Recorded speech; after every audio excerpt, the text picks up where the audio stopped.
নমস্কার বন্ধুরা, আজকে আবার একটা রেসিপি নিয়ে হাজির হলাম। আজকে খুব সহজ পদ্ধতিতেই নিরামিষ মুগ ডাল রান্না করে আপনাদেরকে দেখাবো। প্রথমে আমি 50 গ্রামের মতো মুগ ডাল নিয়েছি এবং ওটা ভালো করে ধুয়ে নিয়েছি।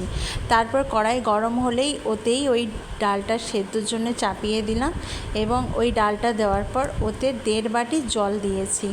1.5 বাটির বেশি জল দেওয়ার দরকার নেই। গ্যাসটাকে একদম লোতে রেখেই ওটা সেদ্ধর জন্য দিয়ে দিতে হবে 5 থেকে 10 মিনিট।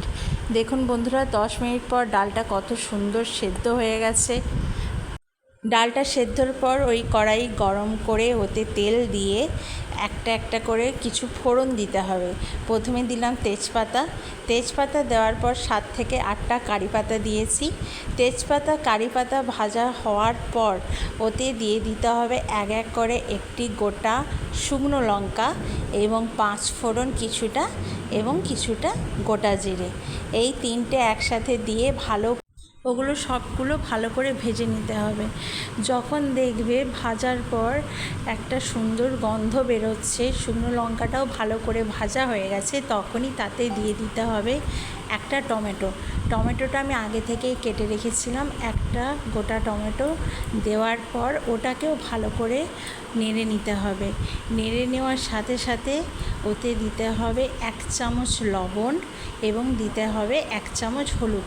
লবণটা আপনারা আপনাদের স্বাদ মতো দেবেন। আমি আগে থেকে কোনো লবণ দিইনি, তাই আমি আমার স্বাদ বুঝেই লবণটা দিয়েছি। দেওয়ার পর তাতে আমি সেদ্ধ করা ডালটা দিয়ে দিলাম। দেখছেন ডালটা কত সুন্দরভাবে আবার ওই মশলার সাথে সেদ্ধ হয়েছে, ফুটে উঠেছে। তাতেই আমি দিয়ে দেব 1 বাটি জল। 1 বাটি জল দেওয়ার পর আমি 1 থেকে 2 মিনিট ডালটাকে ভালো করে ফুটিয়ে নিয়েছি।